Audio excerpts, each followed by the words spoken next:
Hey everyone, RogueGold here, welcome back to the Division 2, and today we are back with yet another dev stream recap. In preparation for Phase 2 of the TU22 PTS going live this Friday, Daria and Yannick went live again today, just like they did the other week, to preview and discuss some of the changes that we can expect to see. So, as always, I watched it, took my notes, and we're going to get into everything that they went over. Very quickly though, as we do, I just had to shout out and say thank you all for 70,000 subscribers. We hit it overnight last night. Once all the craziness dies down, I will be sure to do a dedicated post here on the channel about it, but yeah, thank you guys so much. Couldn't be grateful enough. But let's get right to it, shall we? As I said, they joined us to do a live play of Phase 2, show us some of the changes, discuss some of their philosophies behind the changes. Firstly, they shouted out that Phase 2 begins tomorrow on Friday. The preload for that will go live in a few hours time, roughly, from when I'm posting this. So if you're on PC, stay tuned on UbiConnect to see that. And one of the main things they addressed before getting into some of the details was that they talked about the 5x XP boost that was just live in the live game. On the one hand, they said it was very successful and they were pleased about that. They do definitely intend to do more of these in the future, but they also wanted to bring up the bug where not everybody was able to access it, and they clarified that it is their intention and focus to fix that issue before running any more of them in the future. But getting into it, they had a few sections to go over in terms of balancing and changes from what we saw on PTS Phase 1. And firstly, Yannick wanted to bring up the discussion of why nerf, right? That's the question at the beginning a lot. Why nerf stuff in a game that is so PvE centric? And his explanation was, it's important to the developers to try and maintain balance in the game.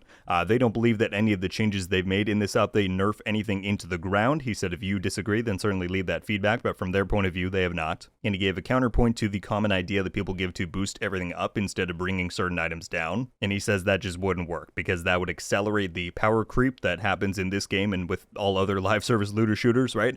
They would end up boosting things every time that something gets a little bit more powerful, and that would very quickly invalidate much of the game's content and difficulty. So yeah, that's what they had to say there. Moving on to the first category though, we had weapons and talents. And most of the changes we knew from the dev notes the other day that I did a video on, but we'll cover them again here quickly. The St. Elmo's is getting its 10 rounds back, so we'll have a 70 round mag. They also noted that the actual base damage of the gun is being increased from the change that the base M4 model is receiving. The Ouroboros is also getting its 10 rounds back, although it is still getting a reduction to its RPM. Sledgehammer has been reverted, so it is now a team-wide buff yet again, although with less damage to armor bonus than the current live game version, but the Mosquito is still receiving its new functionality, so you can now pair those up and use them both if you'd like. As far as gear and brand sets, Striker, they mentioned that only the backpack ever got changes. The base set is staying the same, but compared to Phase 1, the backpack will be raised to 0.9 instead of 0.85. As far as the new weapons and gear, they mentioned that the Striga was bugged in Phase 1. It had infinite range and stacks, and so that has been adjusted, and they're curious to see people's thoughts and feedback now that it's working as intended. But they have made one other change to it, which is to reduce its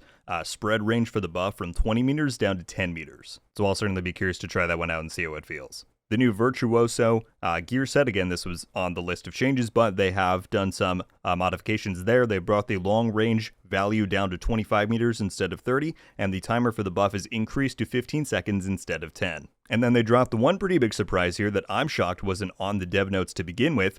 They have reverted some of the Scorpio's changes. So originally they said it took 1 shot to proc the first bonus. In PTS Phase 1 it was 3 shots, it's now going to be 2 shots. They didn't go into the full subsequent thing. I assume that will be on the patch notes that we'll dive into in a little bit. But yeah, in Yannick's words, the Scorpio nerf has been halfway reverted. Alright, moving on to Seasons 2.0. Again, this stuff was mostly in the dev notes, but we will go over them yet again.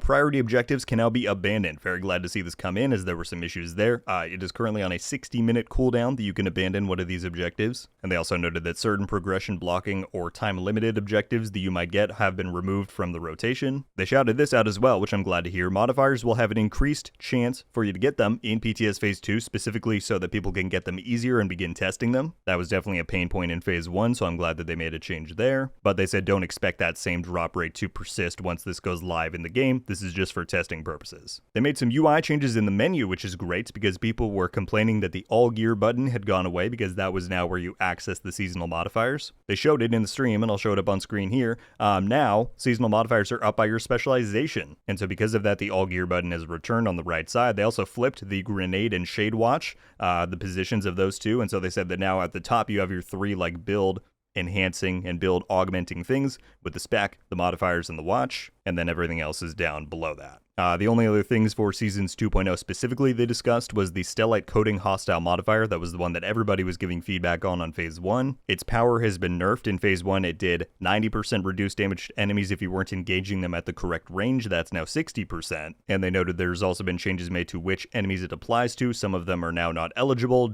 to hopefully reduce some frustration there. That led us right into some live gameplay that they ended up doing. Kind of a funny moment where Yannick said, "Don't send me a friend request while I'm playing," and then of course plenty of people did anyway. But he showed off the new colors that are now on the UI for the Stellite Coating modifier. Again, this is the one where you have to engage an enemy at the specific range to get rid of their shield before you can further damage them. And you can see that these two enemies had red and yellow buffs, indicating I need to take this one at long range and this one at medium. Once you do that, you can then damage them as normal. So I think that looks great. Really glad they added that. They then took some time to further elaborate on the Throwback Event that was teased in the last stream, and we've had some people talking about it since then. Both some good news and some bad news here, in my opinion. So it begins this coming Tuesday on October the 8th, so we're going to do a greater video kind of breaking down what to expect for sure. But Yannick pitches this as a farewell to the past season's model, right? Because with this new update, we're starting Seasons 2.0. So once this begins, every 48 hours, every 2 days, there's going to be a new project asking you to do the Legacy Climax missions for each past season, and to our knowledge, this is going to be in chronological order. So starting on the 8th and then through the 10th, you'll have a project to do Season 1's Climax mission at Roosevelt Island with Jupiter. Then after that, it'll replace it with Season 2's with Hornet at Tidal Basin, on and on and on. Completing those rewards will give you guaranteed drops for whatever exotics came with that specific season. So for Season 1, that would be the Coyote's Mask, to my recollection. I honestly don't remember what came with Season 2, but Season 3 would then be the Memento and the Backfire. So they said, specifically for new players, this is going to be a really great way to jump in and get those guaranteed exotics instead of having to endlessly farm, countdown, or other methods like that. They noted that global events are also going to be running concurrently to these. You can see those live in the seasonal calendar right now in game. They're on a faster rotation than normal, and that's to align with the 2-day, period of this event. And by running those, you can then spend the stars that you earn on season-specific caches that will also get you further exotics, again, from whatever season is currently live. Two things they kind of noted, though, that are a bit of a bummer. I mean, the first one is, it seemed to be, when they first talked about this in the last stream, it was teased that the entire season would be available for replay. That's not the case. It's just going to be a project asking you to do the Climax mission that's already available. So that's slightly disappointing. I think it would have been fun to go back and actually play through the entire season. On top of that, Daria confirmed that blueprints and named items will not be available from this event. This specifically focuses on the exotics from those seasons that are going to be rotating through. So that's everything on the Throwback Event. They also commented on the season extension, quote unquote, that a lot of people were unhappy about as of TU21.5's deployment this week. So they said in their mind, the season has not really been extended because they never announced a launch date for Year 6 Season 2 or an end date for Year 6 Season 1. Both Yannick and Daria said not to really ever pay attention to the season ends in timer that we have in the seasonal menu. I'm of two minds here. For one, this is not shocking in the least. I think every season since the game returned for content in Season 9 has changed its date in some way or another. Usually they get pushed back by a few weeks. Sometimes they come up, like with Year 5 Season 3. I remember that one moved up by 2 weeks, or Year 5 Season 2 did, so that Season 3 would launch sooner. It does kind of raise the question, though, especially with them being so adamant about don't trust the timer there. Why even have it, right? Well, if it's all fake dates, Yannick even said they put fake dates there so that players don't know when it's going to change. But that's not great when people are trying to look to that to know how much time they have left to complete content. So yeah, I thought that was slightly funny. But they said, yeah, it hasn't really been extended in their mind, but it's now what it is there so that they can run the Throwback Event in its entirety. So we'll see whenever they confirm a launch date for Year 6 Season 2. Alright, and then finally, as normal, they moved on to a Q&A section where they took live questions from the chat. A few first on the seasonal modifiers. They said that they are treated like global events when you're in group play. There were a lot of questions about how that's going to work, if each player can individually turn it on and off. So yeah, if you join a group and they have it on, you're going to play with it. You can leave if you don't want to, but that's how they have it set up. They confirmed that modifier configurations are not saved with your loadout, same as the specialization. You'll have to independently go and change those. Modifiers are locked account-wide, so once you get one of the passive ones or whatever on one of your characters, you can then use that on all of your alts. And they confirm, since there's still being a lot of questions asked about this, they are not required for playing any of the content in Seasons 2.0 or the rest of the game. If you do not want to use the modifiers, you do not have to, and you can turn it off very easily within the menu. The only thing they said is that not using them on the new Master Difficulty Climax mission may make that mission harder, but still, you do not have to use it to complete it. It's possible to do without. But they have structured that content to align with the modifier, and so again, not having it on when you play through that could make it more difficult. They also wanted to underline that the PTS presentation of modifiers here is not quite reflective of how they're going to be in the live game in terms of when they unlock, because when we start out in the PTS, we have none of ours and we have to kind of grind them out versus the hostile ones that are all active right away. In the live game, only one of the hostile ones is going to be available at the start. Those are going to progressively unlock as the season goes on, and that should match the rate at which we are unlocking our own modifiers, right? So just keep that in mind when you look at how some of this is playing out on the PTS. Yannick talked about the Wallops Island incursion, since that's been such a big discussion point in the recent weeks since Phase 1, and he reiterated the same thing that Daria said on Twitter and that I talked about in a previous video. They prototype different content ideas all of the time, and it doesn't always make it to the live game. In fact, more often than not, it doesn't. And the Wallops Island incursion thing that people saw is one of those cases that just ended up slipping into the PTS build, right? So they confirmed again that it's not something that's in active production. It's not something that they currently plan to bring to the game. That was followed by a question of people saying, okay, but we just want new content, right? And Yannick,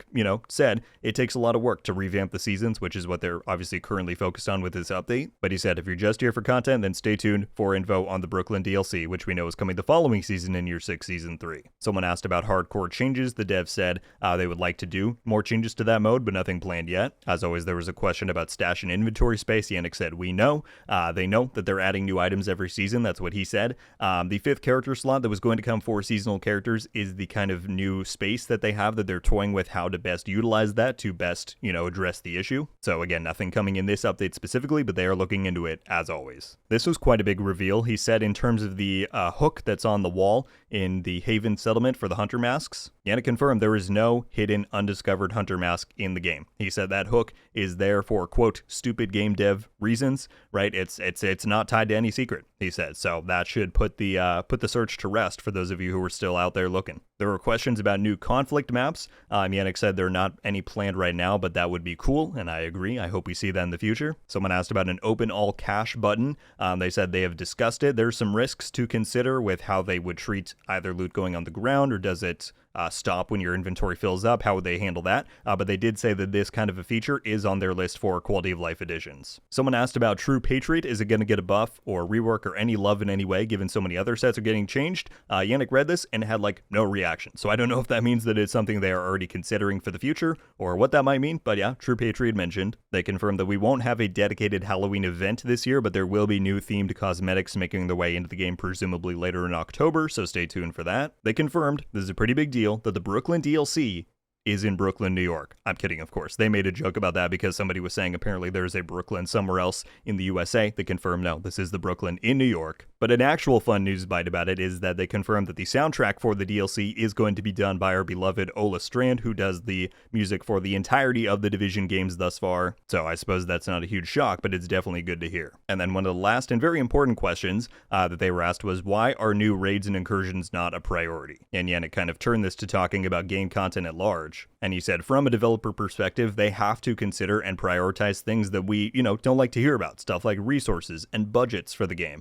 They also have to think about what content they make services what different players. Yannick said if it were up to him, he would have 5,000 people working on this game and they would do everything the players want all at once. But unfortunately, that is not the reality of the team now. That is not the reality of game development overall. So yeah, he said they know that people want all of this different stuff. They have to do their best to try and pick and choose what they're able to do. But my friends, that wraps up everything that they went over on this new dev stream for PTS Phase 2 of Title Update 22. Lots of good bits of information in here. Hope that was a good and helpful recap. They are going to be dropping the full patch notes for Phase 2 very soon. I will be doing another video in a few hours following up this, going over everything that we learn in there. But yeah, that's what we got for now. I would be very curious to hear your thoughts and reactions to everything revealed in this stream. What do you think about some of the changes that weren't on the dev notes, like with the Scorpio? What do you think about the changes to the modifiers, everything we learned there in the Q&A? As always, let me know your thoughts below. I'd be curious to hear them. That is going to do it for me today. Everybody, thank you all so much for watching. I'll see you in the next one. RogueGold. Ow.